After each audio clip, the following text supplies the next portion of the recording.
I don't think I like Persona 5X. I like Persona 5X. Persona 5 The Phantom X went on open beta this week. If you're from China, then maybe you can already see the potential of this game.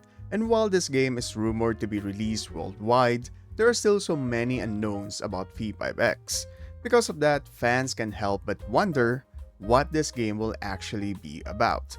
Is it just a waifu husband debate? Will the gameplay be amazing? How much microtransactions will be in the game? And holy whales, that's a mummy. However, the biggest concern right now is that P5X has been receiving mixed reactions ever since its announcement. They are hoping that the open beta will straighten that out. But in reality, Persona 5X holds an infinite potential, and if they use it wisely, P5X will be one of the biggest games out there. Before that though, if you think Arai from P5X is adorable, just look at her, then like this video and join Ataka Define for more Persona content. Persona 5 The Phantom X, while the name is a mouthful and sounds cool, what even is it? Well, it's a mobile game and is set in an alternate universe that follows Wonder. And since it's a freemium mobile game, we should expect that there will be tons of microtransactions involved, especially since this is also a gacha, a game mechanic where it will have a bunch of in-game currency for buying random items and characters. Because of that, fans have been mixed whether or not to play P5X, considering the history behind the development of P5X. First off, P5X was meant to be an exclusive game in China, but after seeing its potential, they changed their heart and decided to release it worldwide. The developers of P5X is Blackwing Studio. If you haven't heard of them, that's because this will be their first game, so we have nothing to base on to gauge their talents in creating games. However, Persona 5X will be published by Perfect World Games, and this company is quite well known in the mobile gaming industry, but it doesn't spell quality. PWG was founded in 2004 and launched an MMORPG in 2005,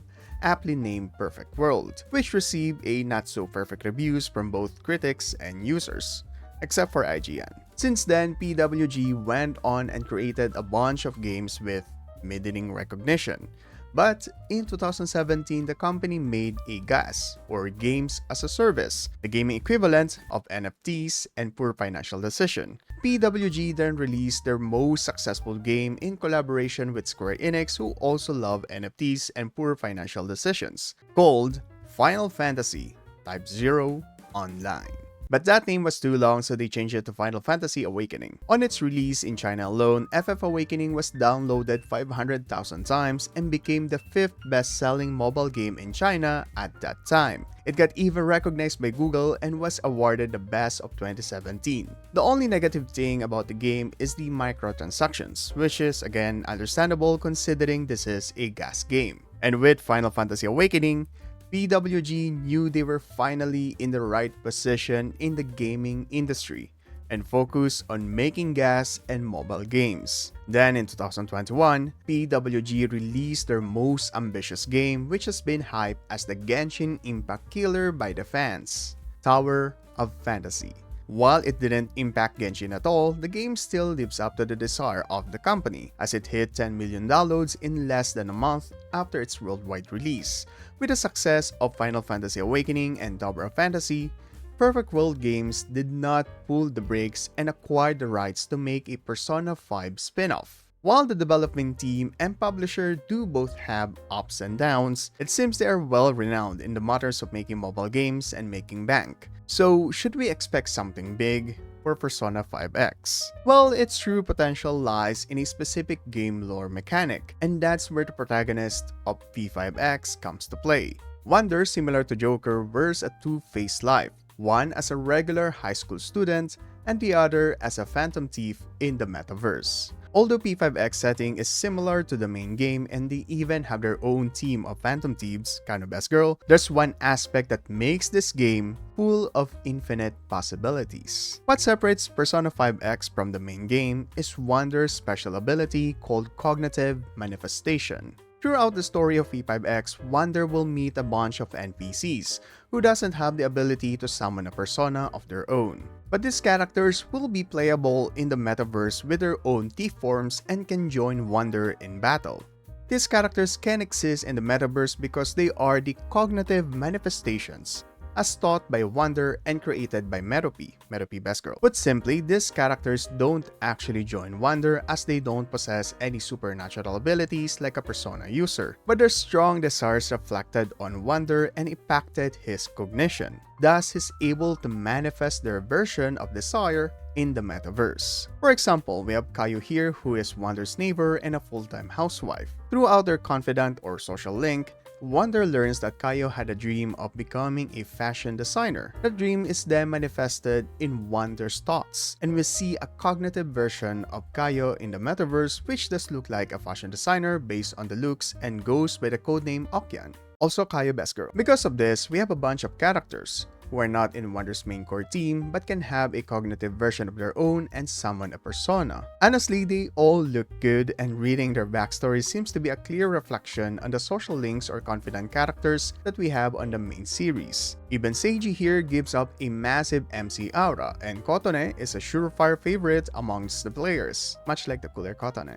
But this is not the biggest potential of the cognitive manifestation, since the cognitive manifestation will open the gates for persona fans and their dreams of seeing our favorite NPCs to finally summon their own persona.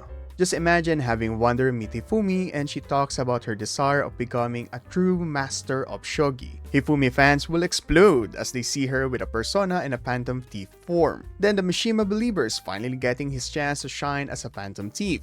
Of course, we can't forget about our coffee daddy Sojiro and the numerous fanfiction about him having a persona in the past. What? What do you mean he got replaced in the game? Heck, Takemi, Iwai, and Chihaya are already NPCs in the game, so I'm pretty sure they will have personas of their own. The infinite possibility of cognitive manifestation is wild. It truly lives up to the full arcana, and they can even take this in a more extreme length. What's to stop them from dragging other characters outside Persona 5? Yu Narukami, I guess, maybe even Nando, and prove to you all why he's number 1. But of course, this comes with a price. Remember that this is a gacha game developed by a master of draining wallets. Perfect World Games won't shy away in putting a bunch of microtransactions and various in-game currencies, knowing that the cognitive manifestations hold so much potential in bringing other characters. Maybe we'll even see a grown-up Nanako, and PWG will make sure to bank on that. To prove this, remember Tower of Fantasy?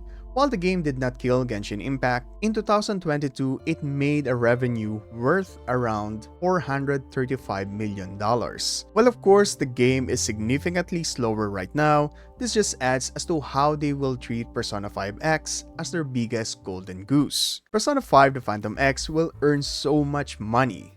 So how about then? Will you guys play this game? Let me know in the comments below. Speaking of money, greed is usually associated with the color green, and as we all know, Persona 6 is rumored to be green. So maybe the story will revolve around that, but there's actually a better theme that is represented by the green color of Persona 6. Check this video out. Like and subscribe to Otaka Defined for more Persona content. This is Math, and stay awesome, my dudes. Arangai.